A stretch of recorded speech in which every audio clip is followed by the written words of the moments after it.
जय भोलेनाथ दोस्तों, मेरा नाम है शिवानी और हाल ही में मैंने अपना एक यूट्यूब चैनल शुरू किया है जहां मैं आपको हिमाचल प्रदेश में बीती हुई कुछ रियल स्टोरी के बारे में बताती हूँ। तो वक्त न जाया करते हुए चलते हैं मेरी आज की स्टोरी की तरफ। और हाँ, अगर आपको मेरी वीडियो पसंद आए या मेहनत पसंद आए तो प्लीज इसको शेयर, लाइक और सब्सक्राइब जरूर करें। तो दोस्तों, ये बात जो है वो आज से 10-15 साल पहले की बात है, हमारे मनाली की। वहां पे ना ऊंची पहाड़ी पे एक रेस्टोरेंट है। रेस्टोरेंट का मतलब एक, आप बोल लो, होटल है। उसका नाम है सत्यम। तो वहां पे ना अभी तो कोई जाता ही नहीं है उस होटल में। बिल्कुल ही बंद है जब से उसमें हादसा हुआ है ना। तो एक रात ना कोई फोटोग्राफर था, वो गाड़ी लेके जा रहा था रास्ते में। तो वहां पे बारिश लगी हुई थी खूब। तो ड्राइवर ने कहा कि सर, आगे जाना खतरे से खाली नहीं है। तो वो आगे नहीं गए। उन्होंने बीच में ही सोचा कि कहीं रुक जाते हैं। तो ड्राइवर ने बताया कि उस पहाड़ी पे सामने थोड़ी दूरी, पहाड़ी के रास्ता तो बना ही हुआ था, सड़क। उस साइड जो है वो एक होटल है सत्यम। तो हम वहां चलते हैं ठहरने के लिए।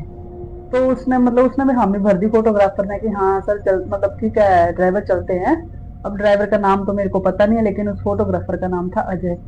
तो वो उस होटल की तरफ गए।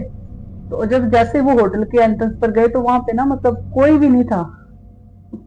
रिसेप्शन पे कोई भी बैठा नहीं था।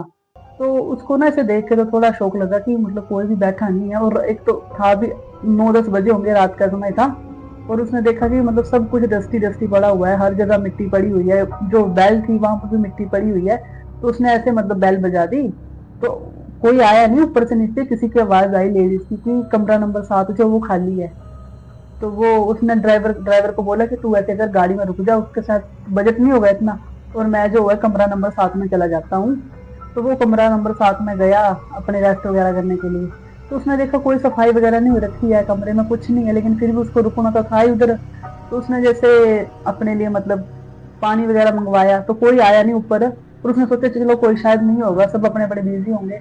थोड़ी देर में ना उसको दरवाजे के बाहर कदमों की आहट सुनाई दी।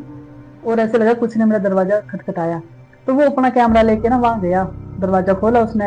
ऐसे होता है, ये फोटोग्राफर था तो उसको था कि ऐसे कौन सा होटल है जो इतना गंदा होता है या ऐसे होता है। तो उसने अपना वो लेके गया कैमरा वगैरह। तो उसने देखा आगे कोई भी नहीं है। जब उसने पीछे मुड़ के देखा तो कोई व्हाइट साइड में कोई लेडी खड़ी थी, सफेद साड़ी में।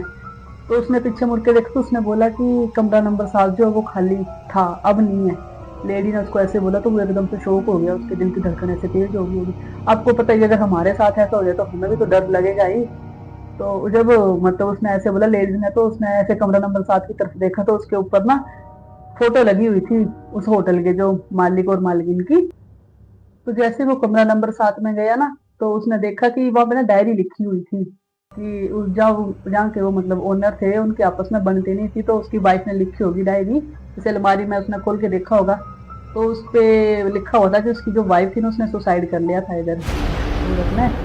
और जैसे उसको ये पता चला तो उसको तो ऐसे उसका एकदम से होता है कि डर डर उसको महसूस होने लग पड़ा। और जैसे वो बाहर आया तो उस औरत ने उसको कहा कि कमरा नंबर 7 अब इसमें अब उसमें कोई आ गया है। और जैसे ही उसको ये सब पता चला कि ऐसे हुआ है, तो पता नहीं उसको शौक लगा होगा, क्या हो गया, उसकी डेथ हो गई। और सुबह जैसे ही ड्राइवर अंदर गया हो तो उसने देखा मेरा जो मालिक है वो कहाँ होगा। उसने देखा वो सीढ़ी के पास मरा पड़ा था। उसने पुलिस बुलाई, पुलिस ने उसका कैमरा चेक किया तो उस कैमरे में भी ये कुछ कुछ उसमें शो तो नहीं हुआ कि कैसे कैसे क्या हुआ, डेथ वगैरह हुई। लेकिन लोगों में ये कहानी बनी, कहानी है कि रियल है मेरे को ये नहीं पता, लेकिन लोगों में ये अफवाह फैले कि ऐसे ऐसे जो वो उसकी वाइफ थी उसने इसकी हत्या कर दी, क्योंकि ये कमरा नंबर 7 में ठहरा हुआ था। तो दोस्तों, अगर आपको मेरी वीडियो पसंद आए तो उसको शेयर, लाइक और सब्सक्राइब करना ना भूलें।